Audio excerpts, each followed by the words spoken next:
My name is Julia, and this is the story of how I finally stopped begging to be seen by the people who were supposed to love me first. I didn't come to my younger brother's wedding with high expectations. I came with a nice dress, a forced smile, and a plan to survive the day without losing my mind. The venue was absurdly beautiful, a cliffside resort in Monterey with glass-paneled ceilings and ivy climbing every corner. Perfect weather, perfect decor, and, of course, the perfect son getting married. My little brother Noah, the golden child who never did anything wrong and somehow managed to shine even in his most average moments. I pulled up in my rental car, already regretting every decision that had led me here. A man in a crisp navy suit opened the door and greeted me like I was a stranger. Maybe I was. I adjusted the satin emerald dress I'd bought just for the occasion and walked through the grand entrance, heels clicking softly against the stone floor. "Hi, I am here for the Whitaker wedding," I said to the woman behind the check-in podium. She smiled like she had Botox in her cheeks. "Your name?" "Julia Kane." She looked down, then paused a second too long. Her fingers skimmed the list once, then again. "Oh, you're over here." She handed me a tiny place card. "Table R. It's just outside the main reception room.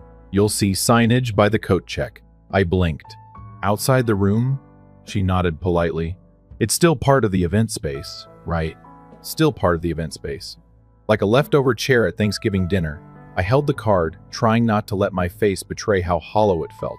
My parents, Daniel and Margaret Kane, were seated at the head table. Noah's college friends had center tables under glowing chandeliers. And me?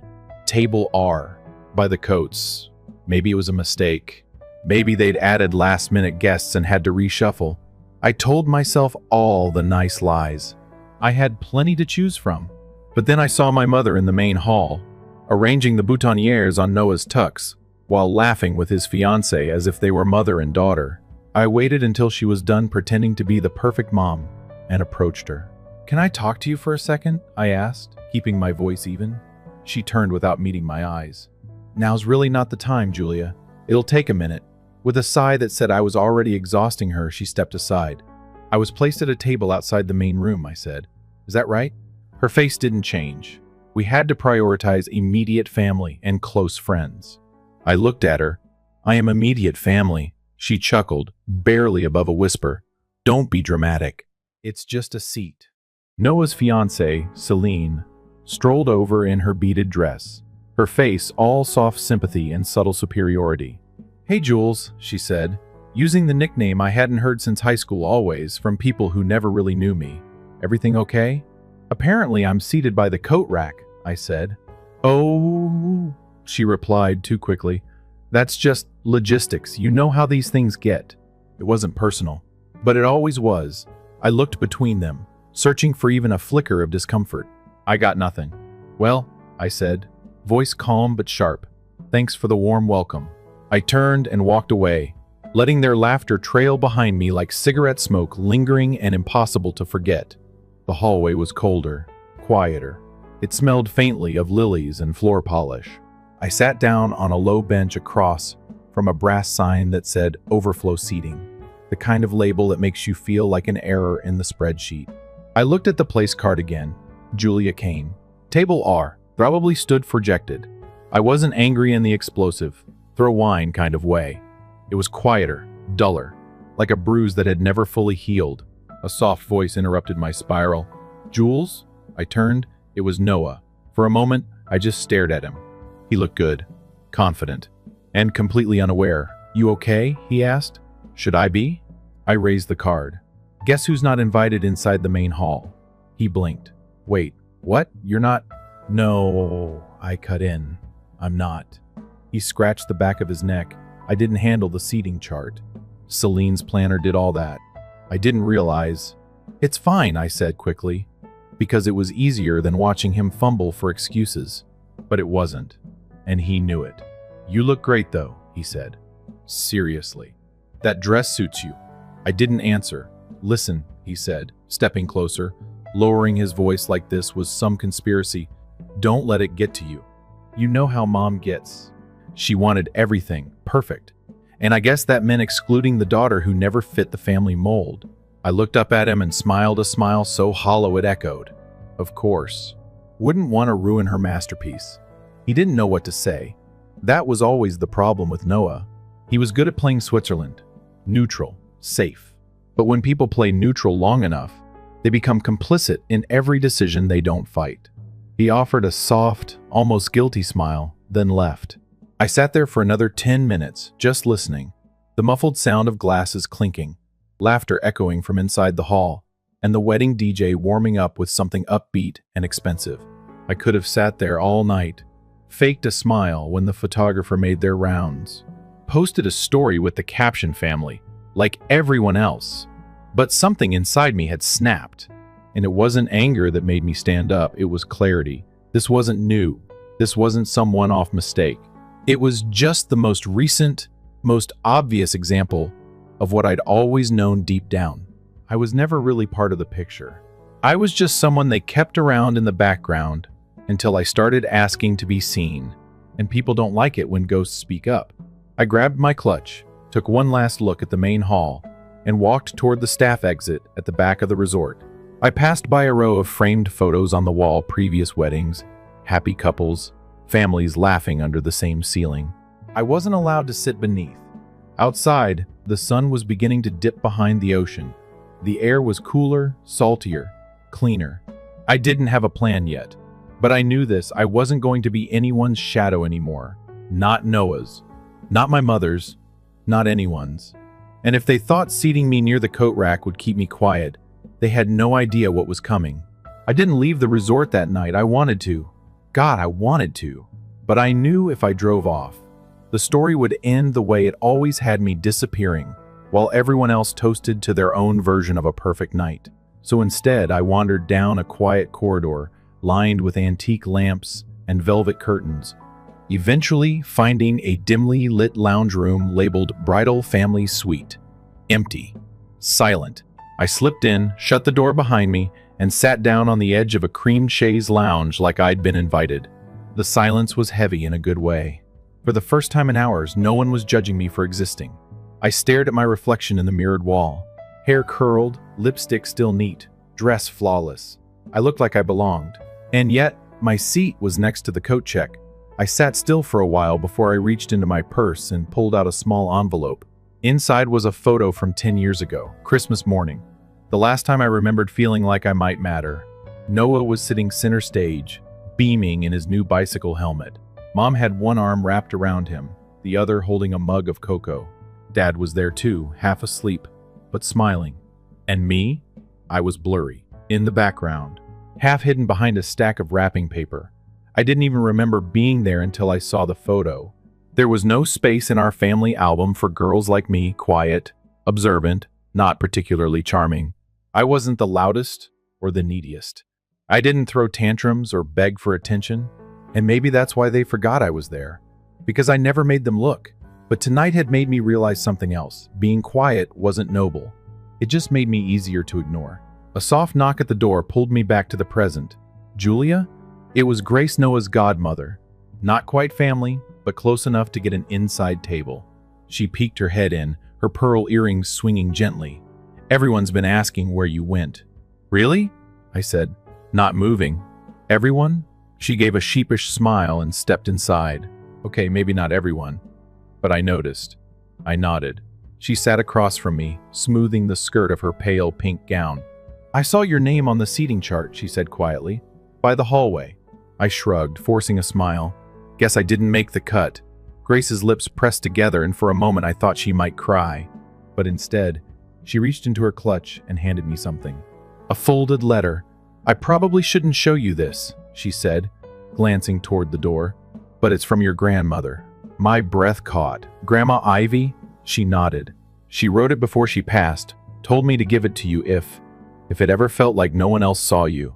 I opened it slowly. The handwriting was shaky but still familiar. Julia, you remind me of myself. The quiet one, the listener. The one who watched everyone else get chosen first. Don't let them make you believe that means you don't matter. You matter more than they know. Maybe even more than they want to admit. Love. Grandma, I didn't say anything. I couldn't. My chest felt full and hollow all at once. She gave Noah a watch, I murmured. A vintage Rolex. I remember. She gave you this, Grace said, tapping the paper in my hands. Words she didn't give anyone else. That sat with me. He got a watch. I got a truth. And suddenly, that felt like the more powerful gift. I left the suite quietly, letter in hand, and walked outside. The air had cooled, the sky blanketed in deep indigo.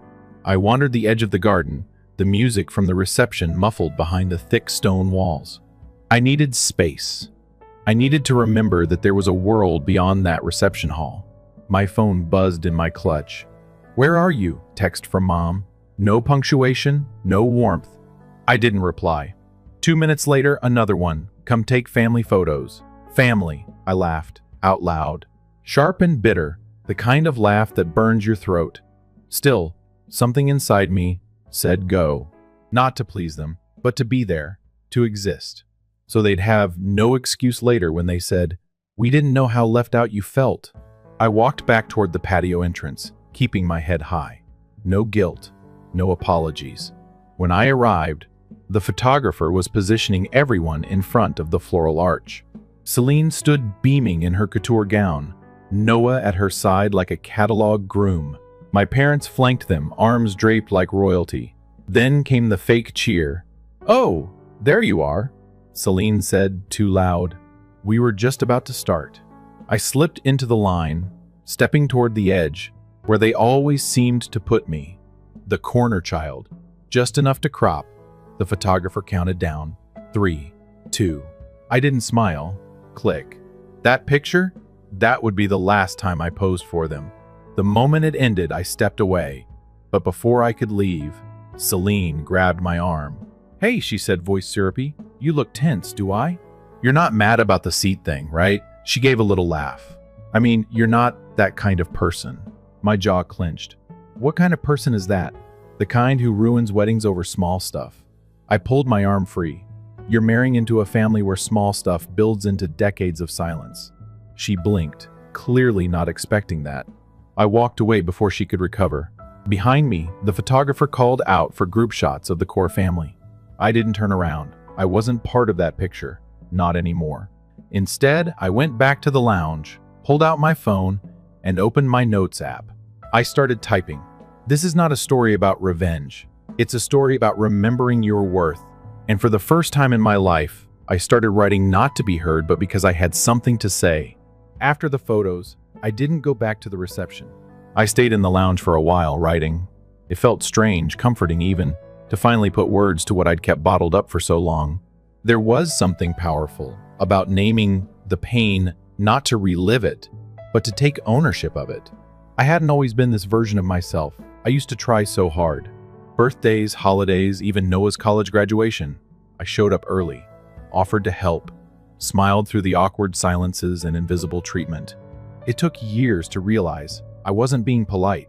I was auditioning, hoping that if I did enough, they'd let me in. But families don't work like that. At least mine didn't. You don't earn your place in a photo. You either exist in their hearts or you don't. I was still staring at the letter from Grandma Ivy when the lounge door creaked open again. This time, it wasn't Grace. It was Ethan. I blinked, surprised. What are you doing here? He leaned against the doorframe, his bow tie loose, hair slightly disheveled, like he'd been tugging at it all night. Needed air, he said. And a break from your brother's groomsmen talking about crypto and golf like they invented both. Despite myself, I chuckled. Can't relate. He stepped inside, closed the door behind him, and looked around. Didn't expect to find anyone here, he said. Least of all you. I'm good at hiding in plain sight. He nodded, quiet for a second. I saw where they seated you. Of course he did. I didn't respond. He crossed his arms and leaned back against the wall. Celine said you left because of the view. That caught me off guard. The view? Yeah. Said you wanted to watch the ocean instead of being stuck inside. I scoffed. That woman could turn a punch in the face into a poetry quote. He smiled. She's gifted that way. His tone dropped on that last part, and I caught something in his voice, hesitation. Worry, maybe? You okay? I asked. He glanced at me, then looked away. I don't know. I didn't push. Ethan sat down across from me and looked at his hands. fingers twitching like he was working through something he hadn't quite figured out. "You've known Celine longer than I have," he said finally. "Barely. Just long enough to know she always lands on her feet, especially if someone else's shoulders are underneath." He gave a short laugh. "That sounds about right." Then he went quiet. I studied him. This wasn't a guy having cold feet. This was a guy who'd seen something he couldn't unsee. "You ever get the feeling," he said slowly, "that everyone around you is playing a part and you're the only one not reading the same script?" "Every day," I said, "especially today." He nodded. Then he pulled out his phone. "I wasn't going to show you this," he said, "but I don't know who else to talk to." He handed it to me. It was a text thread between Celine and someone saved as Chloe's stylist. The most recent message from Celine read, "As long as he stays clueless, I've got time to lock things in. 2 years, tops." Then his parents' trust opens up, and I'm golden. I kept scrolling. More texts. More manipulation masked as planning. Strategy dressed up as love. You think he suspects anything? Not a clue. He still thinks I'm just stressed about the wedding. Men are so easy when you cry at the right moment. I handed the phone back, careful not to let my expression twist too far. He stared at it. "I proposed to her because I thought she saw me. Not my last name, not my parents' money, just me. I didn't say you were wrong. He already knew that."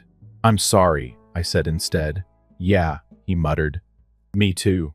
He stood up, stuffing the phone into his pocket. "I don't know what I'm going to do yet, but I can't go back out there like nothing happened." He looked at me again, softer this time. "Whatever they've made you feel all these years, it's not a reflection of you, it's them. And it's wrong." I swallowed hard. "Thanks," I said. "But I stopped waiting for them to change a long time ago." He nodded and walked toward the door, then paused. "Julia? Yeah? If you ever write about this night, just don't leave out the part where you look the best out of everyone." I grinned. "I won't." When he left, the silence returned, but this time, it didn't feel so heavy. It felt earned. Later that night, I stepped out onto the upper balcony, where the ocean wind could reach my skin. Below, the reception was still in full swing, fairy lights glowing, music playing, glasses clinking. But the longer I watched, the more it felt like watching actors from backstage. The kind of show where I didn't even want a ticket anymore. That's when I saw her. My mother. She was outside now too, alone by the garden steps, a glass of wine in one hand, staring at the sky like it might explain everything she never could. I considered walking away, but I didn't. I walked toward her slowly, heels crunching against the gravel path. She turned, startled. "Julia." Her voice held surprise, like she hadn't expected me to come near her. Like I was still that girl who walked away too easily. I stopped a few feet away. No hugs, no apologies. Just breath and moonlight between us. "I read Grandma's letter," I said quietly. She looked confused. "What letter? Ivy wrote me one. Left it with Grace." She looked away. "I didn't know."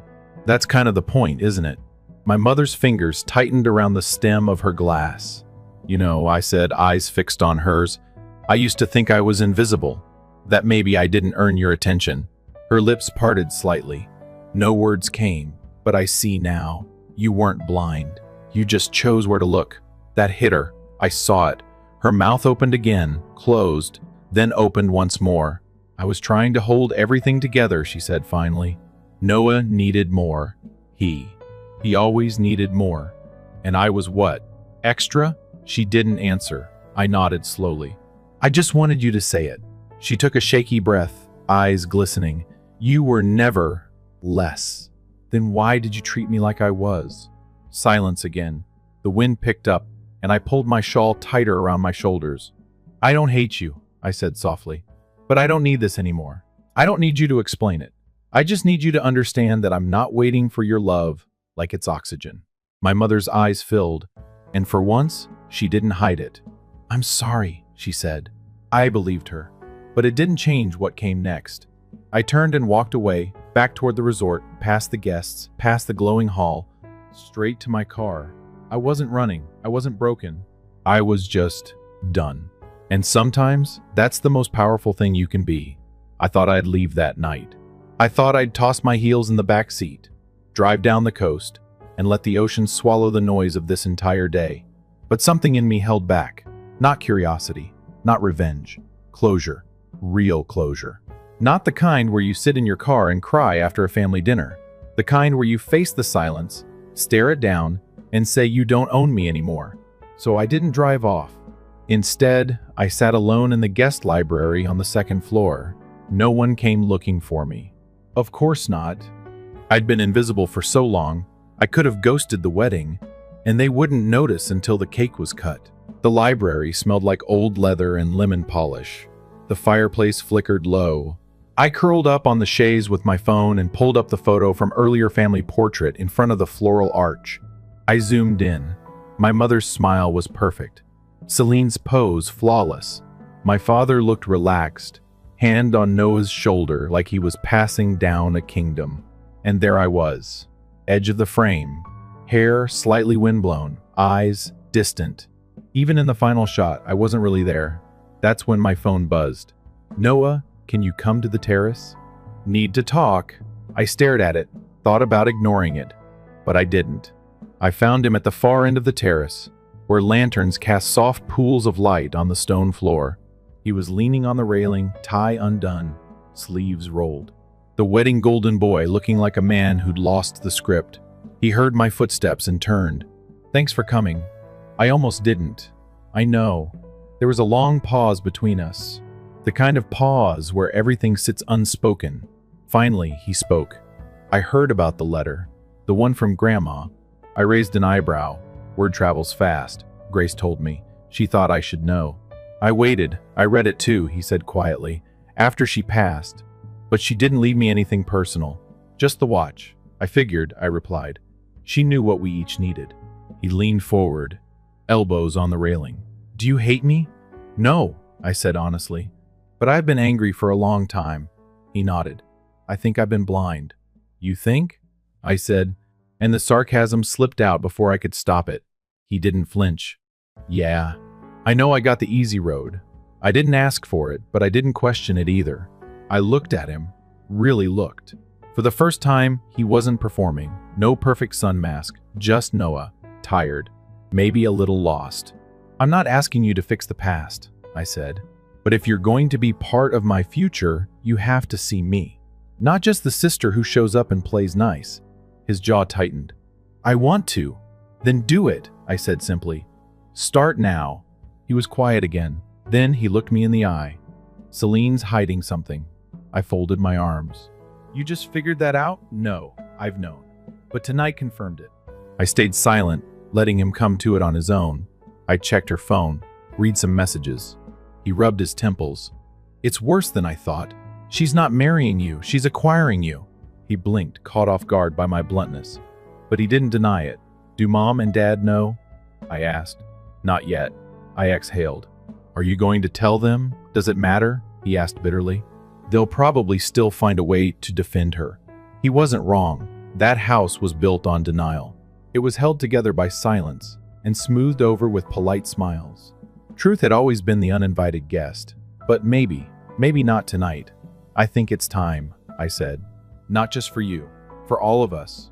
He looked at me, and for the first time in our lives, I felt like he really saw me. Not as the backup sibling, not as the extra, but as the one who'd been watching this family unravel for years, quietly collecting the pieces. I need your help, he said. I nodded. Let's start with the truth. The conference room on the third floor was empty except for dim light and heavy air.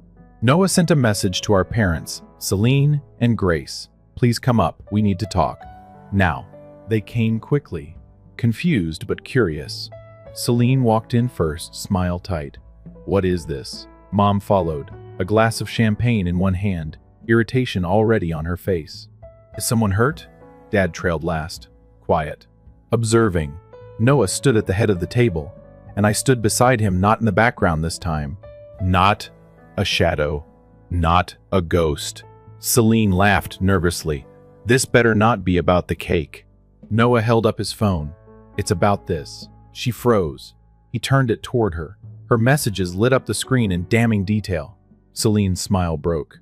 Just a hairline crack at first. Then it widened. This is a violation, she snapped. You went through my phone? He didn't answer. You think you can accuse me of something on our wedding night? She hissed. It's not an accusation, Noah said calmly. It's evidence. Celine's eyes shifted to Mom and Dad. Are you going to let him do this? After everything I've done to make this wedding perfect? My father cleared his throat. Let's not rush into judgments. Oh, now you want to stay neutral? I cut in. Convenient. Mom looked at me sharply. This isn't your business. It became my business, I said. The moment I watched this family cover up every lie, every slight, and expect the rest of us to smile through it. No one spoke.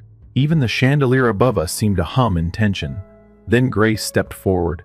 Celine, she said softly, you said you loved him, but everything in these messages says you were planning your escape before the vows were even finished. Celine turned to her.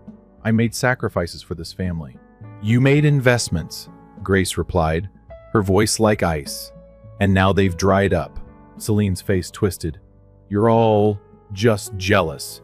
You can't stand that I belong here now. I stepped forward. You never belonged here. You just knew how to pretend. That was when Celine lost it. You don't get to say that, she shouted, pointing at me. You're nothing. You've always been nothing. They only let you stay close because they felt sorry for you. No one moved, not Dad, not Mom, not even Noah. That silence told me everything. And finally, my mother spoke. No, Celine, she said, her voice quieter than I'd ever heard.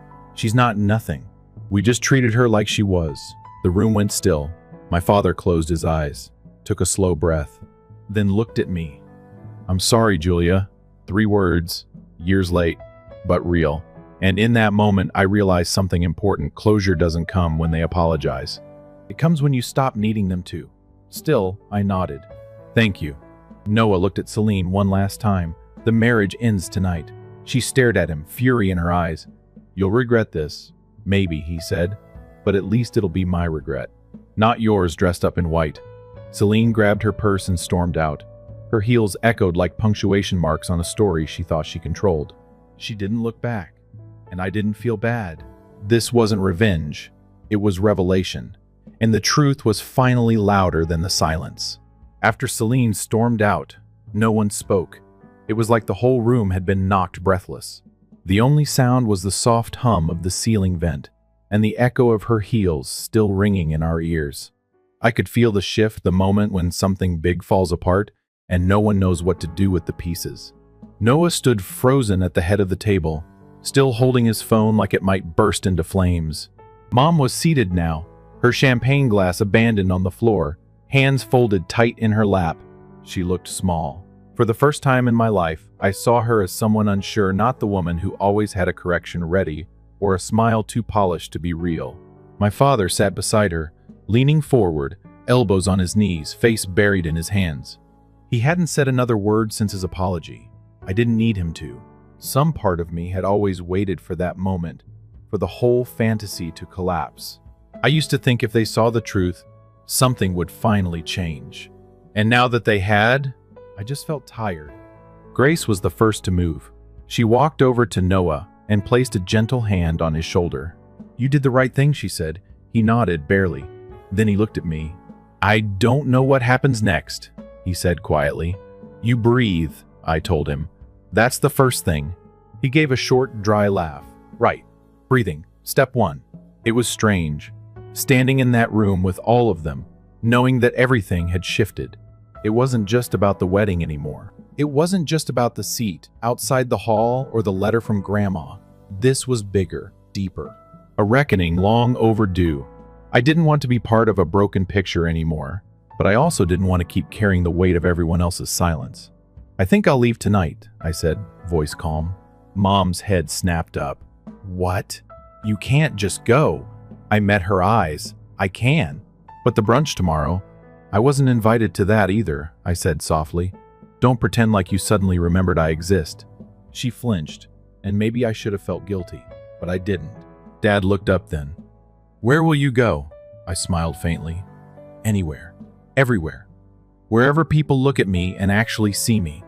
The quiet stretched again, and then something unexpected happened. Noah stepped forward. I want to rebuild something with you, he said. Not because I feel guilty, because I finally understand what I've missed. It landed somewhere between apology and promise. And I believed him. I'm not saying yes, I said, but I'll think about it. He nodded, like he knew not to push. Grace walked with me down the long hallway after that, toward the elevator. The resort was quiet now.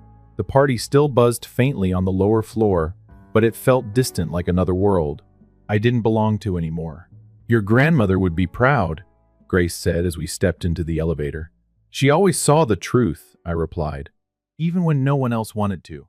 The elevator dinged softly. We stepped out into the lobby, where moonlight filtered through the tall glass walls. Outside, the ocean shimmered dark and calm, as if it had been listening the whole time. I turned to Grace. Thank you. She smiled gently. You don't need to thank me. You just needed someone to remember your name. That stuck with me. I drove that night. No music. Just the rhythm of tires on pavement and the soft whisper of coastal wind through the cracks in the window. I didn't cry. I didn't scream. I just drove. Past the cliffs. Past the exit signs. Past the version of myself who might have stayed behind and smiled through clenched teeth. I arrived at a small bed and breakfast just past Carmel. Booked a last-minute room with a sea view. Nothing fancy, just a warm quilt and the sound of waves crashing in the distance. For once, I didn't feel like a supporting character in someone else's life. That night, I took out Grandma Ivy's letter again. Read it slow. Then I folded it carefully, slid it into my journal, and wrote underneath it, Day 1. Not of starting over, of starting true. The next morning, I woke to soft light and the smell of salt air. No champagne toasts. No curated playlists. No fake smiles. Just me, barefoot on a wooden deck, holding a mug of coffee and watching the waves roll in. My phone buzzed once. Mom. I didn't pick up. Buzzed again. Voicemail. I let it go, not out of spite. Not even because I was angry anymore. Just because I didn't owe her my time right now. Later that afternoon, a message came in from Dad. You were right. I saw you tonight, and I don't know how I missed it all these years. I read it twice, then 3 times, and finally replied, I needed to say it more than you needed to hear it. But thank you. I set my phone down, took a walk along the sand, let the water touch my ankles, watched kids build castles and dogs chase gulls. I thought about how many versions of myself I'd been. The good daughter, the polite sister, the peacemaker, the extra seat filler, the uninvited. But this new version? She didn't wait for permission to exist. She didn't shrink to make others more comfortable. And she didn't stay quiet just to keep the peace. That evening, I opened my laptop and started writing again. Not about the wedding, not yet, but about truth, about legacy, about what it means to be unseen, and what happens when you finally stop accepting it. I didn't know where the words would take me, but I knew one thing: they were mine. And for once, that was enough. It's been 3 weeks since the wedding, 3 weeks since I left that resort, and never looked back, not because I wanted to hurt anyone, but because I needed to stop hurting myself. I didn't make a grand announcement, no dramatic goodbye, no social media post with a poetic caption. I just quietly stepped out of a story I was never really written into. And for the first time in my life, I didn't feel like I had to explain it. I stayed in Carmel for a few days, walked the shoreline every morning, took naps in the sun, ate meals slowly, just for myself. There was a stillness there, a kind of peace I hadn't realized I was starving for. No one asked me what I could do for them. No one tried to place me in the background. It was just me, and that was finally enough. One morning, I found a small bookstore tucked into a corner of a weathered alley. The owner had silver hair and kind eyes, and she didn't ask me what I was looking for. She just pointed me toward the back and said, "You'll know it when you see it." She was right. I picked up a blank leather journal and a used copy of Women Who Run with the Wolves. Both felt like they were waiting for me. I spent that afternoon at a cafe, sipping lavender tea and writing. Not about the wedding, at least not directly. More like echoes of it. Fragments. Memories that had been too heavy to hold before now drifted onto the page, like they'd been waiting for permission to land. I didn't write to be understood anymore. I wrote to understand myself. That was new. That was mine. A week later, I got another message from Mom. I know I don't deserve another chance, but I want one. Just me and you. Coffee? No expectations. I stared at it for a long time, not angry, not moved, just unsure. I didn't reply right away. I waited 3 days. Then I sent, "Okay, 1 coffee. That's all." We met at a quiet cafe near my apartment. Neutral ground. I arrived first and chose a table by the window, not hidden, not tucked away. I wasn't shrinking anymore. When she walked in, I saw her scan the room, almost nervous. She spotted me, hesitated, then walked over with a cautious smile. She looked different, tired in a way that wasn't just physical, like she'd been carrying too much, too long, and only just noticed the weight. "Hi, Julia. Hi." She sat across from me and didn't reach for a hug. I appreciated that. For a while, neither of us said anything. The waitress brought coffee, and we sipped in silence, like two strangers trying to remember who they used to be. Finally, she spoke. "I read the letter. The one from Mom. Grace let me see it." I nodded but didn't respond. "I thought I was doing the right thing," she said, favoring the child who needed more. But maybe I just needed someone to need me. That landed heavier than I expected. "I didn't need you less," I said. "I just learned not to show it." She swallowed hard. "I know that now." We sat in that truth for a long moment. "I'm not asking for a clean slate," she added. "I just want you to know I see you now. Really see you." I nodded again, slower this time. "I'm not angry anymore." She blinked. "You're not?" "No, but I'm not empty either. I have boundaries now. I have a life that doesn't orbit around yours." She looked down at her cup and gave the smallest smile. "Good, I'm glad." We didn't solve everything over that coffee, but we didn't pretend either. That, to me, felt like a start, not a reset. Just a new page. Later that night, I got a text from Noah, booked therapy. First session this Friday. "About time, right?" I laughed. Then I replied, "Proud of you. Let me know how it goes." We were building something now, not out of guilt, not out of duty, but out of choice. Funny how something real can finally grow when you stop forcing it. One morning, I found the old family photo again, the one from Christmas when I was 16. Ellie's dress. Mom's hand on her shoulder. Me, barely visible behind the tree. I stared at it a long time. Then I pulled out a pen and wrote one sentence on the back. "I don't need to be in the frame to know I was there." Then I put it back in the box, not to forget, just to remind myself how far I'd come. That night, I lit a candle on the windowsill, let the flame flicker, and thought of Grandma Ivy. I wish she could see me now. But then again, maybe she always had. She'd seen something in me when I was still learning how to see it in myself. Maybe that's what real love looks like. I spent the next few weeks finishing my journal. The final page read, "This is not a revenge story. It's a remembering story of who I was before they taught me to forget, of what it means to leave the table without begging for a seat. I didn't walk away to punish them. I walked away to come home to myself." And with that, I closed the cover, set the book on my shelf, and finally felt whole. Somewhere along the way, I stopped hoping they'd rewrite the past. I started writing my own future instead. I learned that walking away isn't giving up.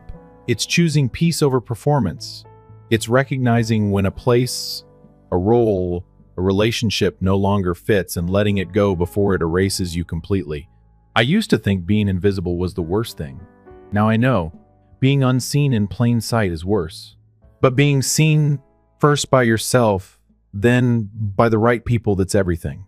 And if I have one thing to say to anyone reading this, it's this. You're not too much. You're not too sensitive. You're not hard to love. You're just in the wrong room. And the second you stop apologizing for taking up space, the right doors will start to open. Mine did. Not all at once, not with fireworks, but with the quiet, steady kind of power that builds when you stop asking for permission to be real. So this is where my story pauses, not because it ends, but because it finally begins. With no more shadows, no more silence, just me, exactly as I am. Story 2. I came home to my tiny apartment in Seattle, fatigued from a family get-together that lasted for a whole weekend. Until I accessed my banking app to transfer funds for the power bill, everything appeared to be as usual. The number on the screen made my eyes become hazy. $83.52. I made 3 checks. However, I was positive it wasn't a malfunction or the trickery of my weary eyes. I had more over $9,000 in that account only 2 days earlier. I could feel my body losing blood. My heart thumped as if someone with trembling hands were banging from within my chest. I phoned the bank right away. The representative said that the transactions were made from a device that had previously been logged in with the same IP address as a personal computer after asking a few security questions. We recently had our largest family get-together of the year at my mom's house, so I got up, got my keys, and went right back there. I was still unable to get the pictures of everyone smiling and hugging out of my head. But a few hours later, I was standing there once more, reaching into the cabinet for a drink of water in the old kitchen where I grew up. My heart continues to pound from astonishment. "You've already returned? My sister." As if nothing had occurred, Amanda's voice drifted in from the living room, informal and carefree. With her legs crossed and a glass of red wine in her hand, she sat on the couch. She had not the least bit of worry on her face. I just looked at my account. I made an effort to speak steadily, but my throat's constriction betrayed me. My brother-in-law, Nathan, came out of the kitchen with a can of Coke. With a half-dismissive, half-amused expression, he leaned against the refrigerator. "Oh, that," Nathan grinned. "Alyssa, you didn't need that money as much as we did." I felt like I was slapped across the face by it. Stunned and unable to utter a word, I froze. Amanda shrugged, as if I was exaggerating, and laughed quietly. "Stop being so dramatic," she advised. "You're doing a fantastic job. No children, no debt. You're by yourself." I looked at my mother. Her face was as composed as ever as she knitted while seated in the corner. "Mom, were you aware of this?" She sighed without raising her gaze. She spoke softly, as if I had just complained about the soup's excessive saltiness. "You're so sensitive all the time. You possess more. Why not lend a hand a little?" My dad was staring at his phone as I turned to face him. He muttered without raising his gaze. "Avoid using abusive language. It's a family-run company. How did you even obtain my financial information?" I was shocked by what I was hearing. Amanda gave a shrug. "I saw that your account was still signed in when I accessed my mother's computer. If you failed to log off." She stated it as if I were to blame. As if their actions were entirely warranted. My claws dug into my palms as my fists clenched. My heart was pounding. Nathan shrugged, like if nothing had happened. "It's not as if we purchased luxuries. To make ends meet, rent groceries. We would be starved otherwise." I gave them a look, each and every one. Not a single guilty, not a single apology. Take a look, not even an acceptable justification. "How could I have earned this?" No one appeared to care, but I murmured. Amanda muttered and threw back her hair. "You can regain it. Be less theatrical." I took up my handbag gently. I was not stopped. Nobody inquired about my well-being. My mother stated that only out of habit. Remember to have supper on Sunday. I made my way to the door, empty within, heart thumping. However, I stopped at the doorway before I went. Put a hand on the knob and turn around. "If you believe that I will just overlook this, watch to see what comes next." Amanda laughed. "You're acting so dramatic, please. To be honest, Alyssa, we were more in need of that money than you were. Avoid becoming self-centered." Oh, I didn't answer. It had begun to rain outside, and a new storm was subtly brewing inside of me. I gripped the steering wheel until my knuckles turned white as I drove through the downpour. Even though the traffic signal ahead was red, every icy word one had just heard was making my head spin. You didn't need that money as much as we did. No apologies, no regret. I was unable to awaken from what felt like a nightmare. I wasn't ready to return home just yet. I parked into the parking lot close to Green Lake Park, where I typically exercise on Saturday mornings. Since I wanted some air, I shut off the car, sat quietly, and opened the banking app again. That number remained. I couldn't explain. It was as cold and blatant as Amanda's face. I was taken aback. All I wanted was to be employed as a marketing manager at a big pharmaceutical firm when I was 27. As I was still getting used to my new life and career, Amanda gave a call. "Hello, my phone died. Are you able to find me any money?" I didn't hesitate. I thought they were family. Next up was Nathan, who had been out of work for about 6 months. "Till I find anything, I only need a few hundred to get by." "Oh," he said. "One year for Haley's birthday, I kept quiet." I received a suggested gift list from Amanda. The least expensive item cost more than $200.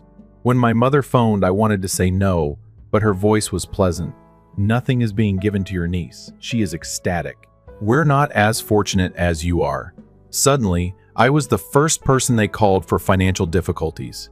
Amanda received a new vehicle. A portion of the down payment came from me. Nathan misplaced his wallet. That evening, I sent money. Mom has a past due power bill. Each time, I took money out of savings. You're the most stable member of the family, was all they said. At no time did they inquire, how are you doing? Never paused to reflect. There were times when I waited to buy items for myself, skipped trips, or counted every penny. I declined a trip with my closest buddy a few months ago because I needed the money to pay Nathan's rent. Amanda. I now see that what they said was not appreciation, but rather a praise. It was an implicit proclamation. It's your responsibility. The rain continued to pour. I switched on the radio in the hopes that the sound would ease the pain in my chest. However, nothing could make the sense of being viewed as a tool go away. Not a sister or a daughter, just a heartbeat credit card. It buzzed on my phone. Mom texted me. You're unhappy about the money, Amanda said. Don't worry about it, my love. We are related. Family? Now, why was that word so heavy? I used to believe that people would recognize if I was patient and giving enough. Perhaps express gratitude. Ask how I was, at the very least. However, they never did, because I didn't need support, in their opinion. It is also anticipated that the person who is not in need of assistance will assist everyone else. I opened my notes app after taking a big breath. Every late night call, every payment I've ever made, I began to write everything down whenever I denied myself for them, so I wouldn't forget, but not to beg for it back. I will never again allow myself to be placed in such situation. The rain started to stop. Through the gloomy clouds, pale sunshine peeps through. I put my hands on the wheel and sat up straight. I wasn't looking back this time. I went back to my flat that evening. I'm still in shock at Nathan's comments, which are still ringing in my head. You didn't need that money as much as we did. Don't apologize. No justification. Absolute, unfathomable entitlement. The lost money, however, wasn't what really kept me going. It was the total lack of concern on the part of the family. I was unable to let it go, nor did I intend to. I contacted the bank the following morning and asked for a complete transaction record for the previous 10 days. There were 17 pages in the file. I highlighted all of the questionable charges in red on the printed copy. I was interested in one anonymous transaction. An IP address that matched my mom's home was used to send about $2,800. Yes, I had previously used a computer there, but I had never opened my bank account and signed in. All I had done was check my calendar for emails. Someone had accessed it, recalled my information, and bided their time in that residence. I went back to my mom's place that weekend, as if it were a casual visit. The air was heavy with anxiety, yet the roast smelled the same as usual. Amanda avoided looking at me as she sat at the head of the table. Overly at ease, Nathan poured lemonade as if there were no fire beneath the surface. I wasted no time. I went over every transaction I had made. Putting the papers on the table, I said, Mom's computer was used to access my account. That day, I was present. Yes, but I didn't access my bank account. Who then stole the information? Nobody responded. As if I had just inquired about the weather, my mother continued to pick at her salad with her head down. Dad quietly sat behind his newspaper. Amanda was the only one who spoke. She spoke in a small but sarcastic voice. It was left logged in by you. We didn't actually hack anything. I gave her a direct look. You acknowledge it then? Amanda gave a shrug. I just noticed it was open. You failed to lock it. Furthermore, it's not like you've ever assisted before. This time I refused to agree. With a gentle clink, Nathan put down his glass. You're so dramatic all the time. This is not theft. They're supporting one another. Family is involved. No, I said firmly. When someone asks and the other person agrees, that person is helping. This was taking without asking. My mom finally looked up, her voice gentle like she was explaining something to a stubborn child. Elisa, you live alone, have a good job, no burdens. Amanda's raising a child, Nathan. Still figuring things out. Family is about sharing, and sharing means quietly draining my entire savings. My voice began to tremble, not from anger but from pain. My dad folded his newspaper and looked up, visibly annoyed. "Don't be so harsh. You've always been the strongest one in this family. You know no one else could handle it. So everyone trusted you, trusted me." I let out a dry laugh, stealing personal information and emptying my account. "That's what you call trust. Why not just call it what it is? Taking advantage." Amanda slammed her hand on the table. The first time she lost her cool. We didn't splurge on anything. It was for rent, medication for Haley, car repairs. "I'm exhausted. You're exhausted. What about me?" I looked at each person in that room, the people I once called family. I was exhausted too. When I worked 60 hours a week to pay off your debt. When I canceled my vacation just to keep Nathan from getting evicted. When I ate 8 instant noodles for 3 weeks to help Mom pay the utility bill. I'd been tired for a long time, but I never complained because I thought I was doing the right thing. But clearly, all I did was enable everyone's selfishness. No one said a word. Only the ticking of the kitchen clock filled the silence. I stood up, grabbed the folder in my purse. Before leaving the room, I paused and looked at Mom. "If this is how you treat the only person who never asked for a single cent, don't be surprised when I start taking back what I deserve." Nathan let out a mocking laugh. "What are you going to do, Alyssa?" "Call the cops." I looked him straight in the eye, my gaze steady. "Just wait and see." Then I walked out of the house I once called home for the first time without a trace of regret, only a rising sense of resolve in my chest. I got home just as dusk settled over Seattle. The air felt thicker than usual, heavy with the fury still brewing inside me. I sat at my desk, opened my laptop, and pulled out a file folder. I had kept receipts, messages, transfers, email confirmations, even screenshots from years ago. Not because I was paranoid, but because I knew someday my quiet sacrifices would need proof. I began organizing everything from the very first payment, $92. $50 for Amanda's phone bill 3 years ago, to the biggest one, $3,200 wired to Nathan for an urgent issue. I had full bank statements, email confirmations over 3 nights. I built a spreadsheet categorizing each expense. I color-coded everything green for medical, yellow for living costs, red for the ones with no explanation, such the $1,350 Nathan spent on a gaming system last Black Friday. I remembered it distinctly, since I had to cancel a winter trip with coworkers just to make my insurance payment.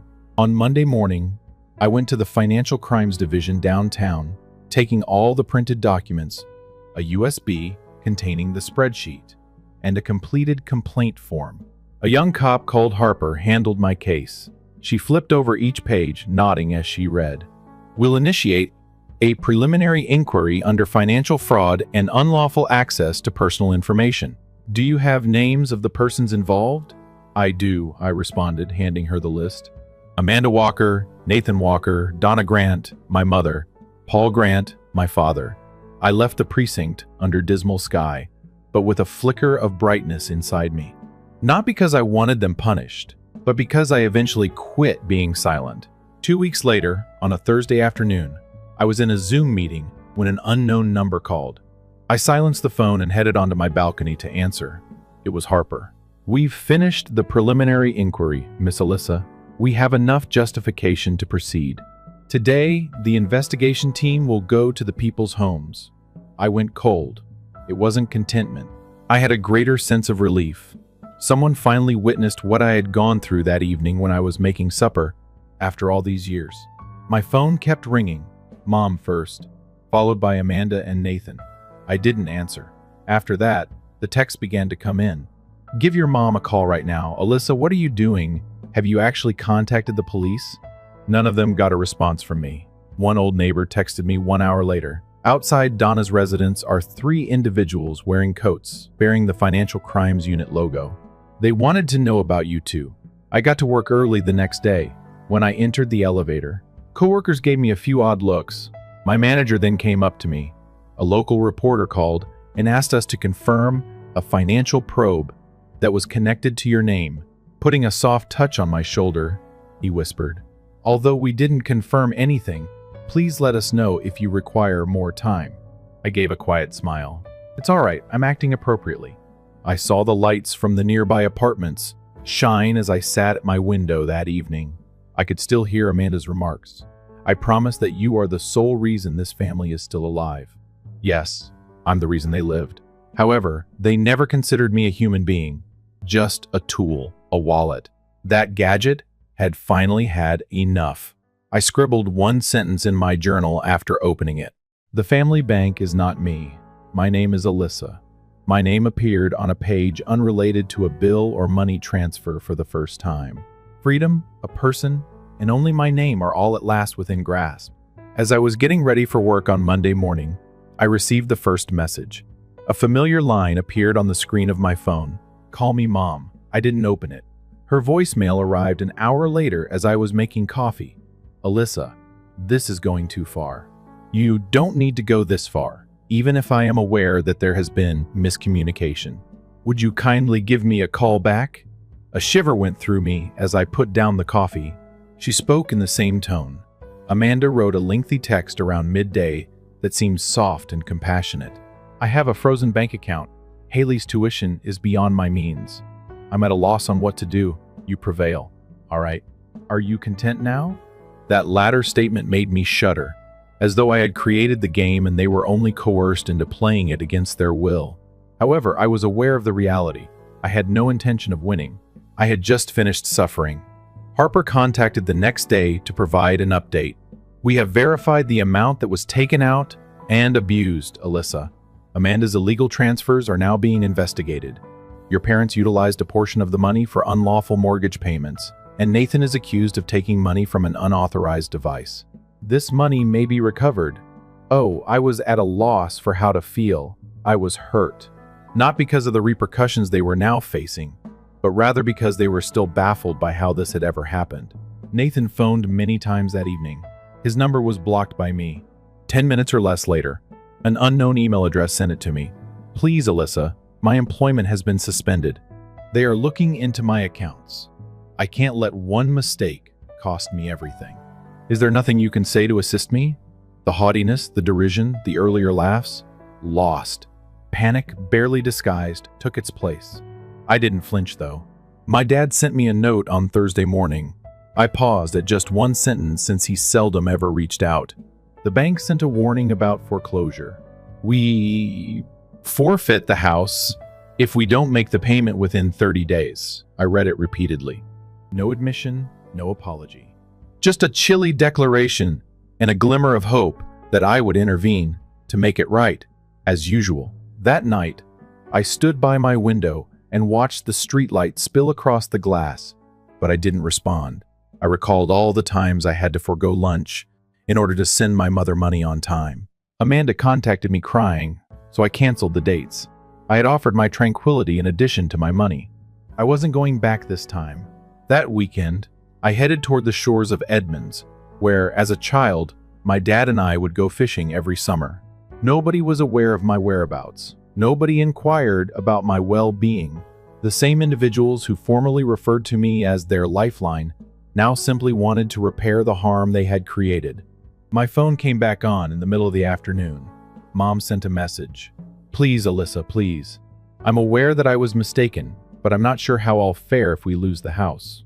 Don't desert me, please." I spent a lot of time looking at the screen. My chest constricted at that message, but not because of guilt, from the knowledge that she was still considering the house rather than me. Nobody inquired about my well-being. I felt the ocean wind carry me away as I put my phone down and strolled onto the sand, my chest feeling heavy. I knew I had reached the most difficult section, the part where I was no longer expected to bear what was never mine, but also the part where they called me nasty, unappreciative, and even destructive. For the first time in years, I gazed out at the huge expanse of sea. I wasn't considering late-night calls, bills, or demands for money. I was reflecting on who I was and how I was finally beginning to feel, bit by bit. Without alerting anybody, I requested an extended leave of absence 3 weeks later. On a somber Wednesday morning, I packed everything neatly into a rental car and drove out of Seattle feeling as though I were losing the old skin of a woman who had been suffocated by unreasonably high expectations. I came to Boulder, Colorado, a little town I had visited on a business trip years before. I only had a few hours at the time to explore the downtown area and enjoy coffee at a quaint cafe with warm yellow lights and mellow jazz. However, the serenity I experienced that day stayed with me. It became the location where I decided to start over. A little studio apartment with a view of the mountains was rented by me. Large windows letting in the early light and white walls. In a matter of days, I filled vases with fresh flowers and purchased a new workstation. And I didn't have to make room for someone else's needs for the first time in years. I updated my phone number. I informed my employer that I would be working from home for an indeterminate amount of time. And oddly enough, my vitality recovered once my family started draining me. I ate consistently, slept better, and had more clarity in my head when I sat at my desk. Julian, my supervisor, phoned me 2 weeks after I had moved to Boulder. "I just looked over your updated strategic plan, Alyssa. It's excellent. Have you thought of assuming the role of West Coast Regional Coordinator?" I hesitated for a second. If I had heard those words a year ago, I probably would have declined since I still had concerns about Nathan, Mom, and Amanda. However, I gave a strong response as I glanced out the window at the sunshine gleaming through the pine trees. Julian laughed and said, "I'm ready." I anticipated that you would be the first person that sprung to mind. Elisa, congratulations. After the call was over, I brewed myself a cup of tea, wrapped myself in a knit blanket on the balcony, and allowed the wind tousle my hair. I had completed the task. That loop, in which I was the one providing and no one ever inquired, "Are you okay?" was something I had broken free from. No more texts sent late at night. No more frantic calls that pretend it's only a loan. I will reimburse you at the end of the month. I will no longer check my bank account in the morning. And silent fear. Every message I got now came from folks who genuinely cared. Old friends, coworkers, or some new people I met in Boulder yoga sessions. Nobody requested money. They only inquired as to whether you wanted to go out to dinner tonight or how you were feeling today. Not only had I gained freedom, once more I had discovered who I was. I returned to the coffee shop from years ago one day and sat at the same table near the window. The proprietor of the store could still somewhat recall me. "I take it you've been here before? You asked me about the jazz track I was playing that day, didn't you?" I chuckled. "I was that person. I presently reside here." He gestured out the window. "Many individuals get healed here." I gave a nod. It was unnecessary to say anything more. I wrote in my journal that evening, "I grew up watching over a door for a family who never wanted to see me, just to remove the contents. That door is now locked, and I will keep the key to myself." There was no noise in this new existence. It was silent, but there were no applause. And that was the most opulent item I had ever possessed, in my opinion. I had no idea what lay ahead. I had no idea when Amanda would give me a call. Her voice wavered. However, I was aware of one thing. There was no turning back. I learned to love myself first. Not because I didn't love them. I was watering the plants on my balcony one cool fall morning when my phone rang with a fresh email. After a few minutes of drinking my tea, I opened my email and halted at the name Melanie Carter, which I had never seen before. I placed her after a few seconds. I had only seen Melanie, Amanda's cousin-in-law, once at a few family get-togethers. A reserved girl who never spoke up and always remained in the background. I was unaware that she had my email address. It said in the subject line, "Alyssa, thank you." I opened it out of curiosity. "I doubt you have a good memory of me. I am the daughter of Grace and Melanie. One summer, Amanda asked me to watch Haley, and following Haley's birthday celebration, you took me home in your car. For years I kept quiet because I believed I had no right to speak up. However, after finding out what you did, how you got up, and how you laid up a boundary, I had no choice but to send this message." I sat still. It seemed like a plummet every time she wrote something, tumbling into my inner quiet pond. I was caught up in a similar pattern. I had to contribute more since my family always claimed I was lucky. Despite working 3 jobs, I still had to send money home for my brother and mom, as well as when I attempted to refuse. They accused me of being selfish and ungrateful. However, after listening to what you did, how you made your own decision, I had the impression that someone had illuminated a way I was unaware of. I learned from you that it's okay to say no. It's self-defense. It's about protecting what you value most. I sat in silence. A now cold teacup was encircled by hands. A couple of the golden maple leaves fell gently to the ground as the wind rustled them outside. However, something had subtly started to grow within of me. It wasn't pride. Vindication was not the case. It was the sensation of being recognized and comprehended. Melanie was not the first to make such a statement. After reading a few sentences I posted on my personal blog a few weeks prior, an old college acquaintance texted me. "I thought you were just really strong, as if you were self-sufficient. I understand now, though. Everyone thought you would be all right since you were so strong. Regardless." Since I had never begged to be heard for years, I had read that paragraph several times. I kept silent and suppressed my emotions. However, I had never learned that being compassionate does not include allowing others to transgress your boundaries.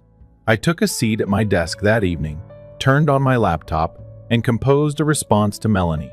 I never thought my actions would motivate someone to that extent. I appreciate your bravery in sharing. I want you to know that you're not alone, even though I know it's not easy. You're not self-centered. You're still learning how to properly appreciate yourself. And that is perfectly okay. Something suddenly became quite evident as soon as I pushed the submit button. In reality, I was redefining family from those who love unconditionally, give without expecting anything in return, and appreciate others as whole human beings. I used to believe that I had lost my family. When I drew back the curtains the following morning, sunshine streamed into the room like a kind gift. I inhaled deeply as I no longer felt something pressing down on my chest. The girl who usually stood aside and kept silent out of concern for other people's feelings, the old Alyssa, was no longer me. I was Alyssa now, and I knew when to stop talking. Who knew when to leave someone who didn't respect her? And the most exquisite aspect, somewhere, others like Melanie were finding the strength to come out of the shadows, so I wasn't alone. And all of the suffering I had to go through was worthwhile if my path helped illuminate even a little portion of theirs. I walked the cobblestone route to the neighboring park on a Sunday afternoon, when the maple trees were turning from green to gold to flaming red, leaf after leaf. While her mother rushed behind her, yelling and laughing, a young girl rode on her bike, her hair blowing in the breeze. "Go more slowly, my love." I stopped for a second, viewing them like a scene in a living painting while holding a paper cup of coffee. Something I had lost in previous years was rekindled in me by that sight, a feeling of lightness. I once believed that in order to make my family proud, I had to do all in my power. To get a good daughter title or my mother's approval, I sacrificed vacations, tiny aspirations, and a lot of money to work constantly and save every penny. However, they never paused to inquire whether I was fatigued. Did I require a listener? All they needed was my strength. And when I halted, got up, and refused, they referred to me as ungrateful. I used to worry that I would be perceived as self-centered. I was afraid of losing the blood ties I had worked so hard to maintain. But now that everything was in order, I came to a very basic realization now that the cyclical blaming and midnight calls had stopped. It was painful. My family was not lost to me. I had recently discovered who I was, and the Alyssa I am now doesn't live for the approval of others but of herself. I began performing the small tasks that I had previously put off. I discovered how to prepare my favorite meal, risotto, which I had never had time to make. I purchased a bright red outfit that I used to believe was inappropriate for the workplace. I enrolled in a Saturday pottery class just because I felt alive when I worked with clay. I hung a huge abstract picture in the main room and rearranged my place, not because it was important. Kelly, a former coworker who had relocated to Italy, sent me a postcard one day. In nice lettering on the back, it said, "Because of you, I learned what it meant to establish limits without feeling guilty. After 20 years of dreaming but never daring to go to Rome, I finally found the confidence to do it. Thank you, Elisa." Among the little items with significant importance, I set the postcard on my desk. On my first trek in Colorado, the first picked up this stone, a leather diary with a vase of dried flowers. I continued to write in. They were all little fragments of Elisa and myself, who had died to prove themselves to others. I had given up hoping my family would comprehend. I didn't wait for my mom to send me a surprise message, or for Amanda to phone and apologize. They could look back and realize one day, or perhaps not, and that's okay, either way. I once believed that love meant clinging to someone. I now understand that loving sometimes requires letting go, allowing others and yourself to take responsibility for their own decisions. You eliminate your own boundaries when you stop trying to be so kind. You'll come to understand that those who genuinely appreciate you won't expect you to sacrifice yourself for them. One author once said, "You don't have to burn yourself to keep others warm." I can still clearly recall that phrase. I also came to the realization that sacrifice isn't the source of the hottest light when I quit burning for their aspirations. It originates from the tranquility of existence. Be true to yourself. I strolled carefully down that road littered with leaves. Don't hurry. No way out. Not at all. Alice's tale serves as a potent reminder that you don't have to give up everything to maintain a connection that isn't worthy of being called family. When you decide for yourself and establish boundaries, it's not selfishness on your part. You're leading an honest life. That may not be clear to everyone, but the tranquility you discover will be worthwhile. Because it's not always a loss to leave relatives behind. It's the first step to discovering your actual self and value again. How do you feel about Alice's decision? Was she correct to prioritize her needs over those of her family? For more touching, real-life tales, remember to follow the channel and leave your opinions in the comments section below.